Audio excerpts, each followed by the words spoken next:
A few weeks of difficult weather have put a harsh light on problems with the MBTA that have been years in the making. One perspective on the problems and possible solutions is from a group of advocates for local riders. We'd like to welcome a member, leader, and intern with the T-Riders Union, Hakim Sutherland. Thank you very much for being with us, Hakim. Thank you for having me. We've heard a whole lot about problems with people in the suburbs and on commuter rail, and we've heard about some of the transit lines, but what about here, the neighborhoods in Boston? What have the past few weeks been like? Past few weeks, past few months. Yes. They've been hectic to say the least. I know I'm one particular person who depends on the T to get everywhere, primarily to work and home. But it's been hectic for the people who I've been talking to about it. Just going out to the station, seeing people having to wait hours for buses that already run late as it is. Having to wait even longer for those buses just to have them be overcrowded as soon as they come into the station. Same thing with the trains. Buses have been breaking down, trains have been breaking down, and it's just been a mess. Now, for people who don't know this already, you take the Orange Line. They're still using the same trains they were using when they took down the L. Yeah. That's before your time. Yeah, Right? and I'm 20, so you can imagine. Right, and I guess that's one of the reasons that for several days after some of these snowfalls, there was still, are they running today or not? It was really, it was terrible. Yeah, it's definitely been terrible. So people say, well, what's the reason for this? What do you want people to focus on? Well, I'm sure a lot of people out there have heard of this thing called the Big Dig. That the state has sort of built, which is basically an underground tunnel in a sense. Basically, when that project was getting built and when it was getting funded or whatever, the project itself, the debt of that project got put on the MBTA, and as a result, it's been years later and it's had a trickle-down effect. Meaning, basically, when that debt got put on the T was a sustainable funded transportation system, right? And ever since that debt got put on the T, there's been cuts to try and make up for that debt, and those cuts have resulted in lack of buses, lack of trains, or just not getting new buses and trains itself, like you said. They're using Orange Line trains that have been around since before my time. And some of the Red Line trains are even older. But what about the growth at the T? There have been some people looking at this. There has been, I know this is mostly outside the city itself, but saying there is more expansion than the T can handle. So don't they have to cut back on something? Yeah, they definitely need to cut back on these expansions. I personally feel as though these expansions aren't necessary if you're not addressing the problems that the MBTA is facing already.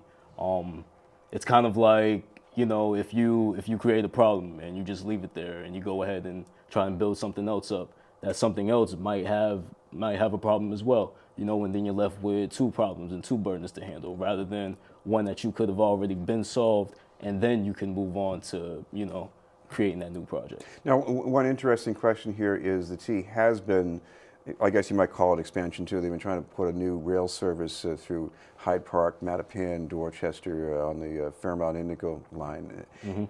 Should they stick with that and have even more trains running? Do you think that's important enough for them to stick with it? For that line, yeah. I think that line is important, primarily because that line runs in low-income communities such as Roxbury, Dorchester, and Mattapan. And for that line to be in those communities, it actually allows the people in those communities to get places that they weren't able to get to before. So I think that line is definitely important itself. Anything you would suggest the T look into as far as how to do the service better? Because part of this is about quality, I imagine, too. Yeah, but anything they should be doing better, either to increase their efficiency or to move people around in a different way? I think it points back to the State House and primarily the legislature. I think the legislature itself has to, buckle down and actually try and resolve this problem. Because at the end of the day, the Big Dig was their project, but they put all the debt on top of the T. So I think we need to look at the legislature and the State House in order to, actually solving this problem and fixing it. So what about the things going on for the T-Riders Union itself? Because part of what you've got to do is you got to get people motivated and mobilized to carry the agenda. Oh yeah, we definitely go out and do a lot of outreach and just talking to community residents and community members, and seeing what their opinion is about. and just mobilizing them, and like you said, getting them engaged and getting them energized and getting them active, because a lot of times people who do ride the T itself are in these communities that we do organize in, so we really need to just get them up and running and actually. And of course, one of the things we should also point out is that over the years, this union has made a difference in decisions, because there have been a lot of things going on about the fares and the routes and looking at ways to help, let's say, students in the Boston schools. So it's important to get involved in a group like this. Definitely. It's definitely important to get involved with. So if people want to do that, is there a good place they can check out or call? Yeah, you can come down to Dudley Square, or you can call our office, 617-442-3343. The name of the organization is ACE. Like I said, we're located in Dudley Square, 2201 Washington Street, Suite 302.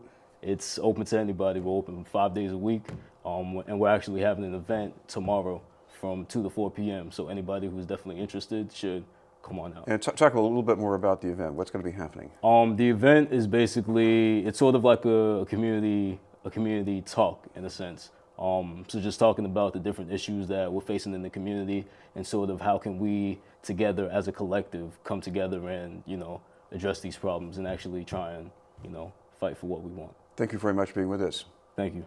Hakim Sutherland from the T Riders Union.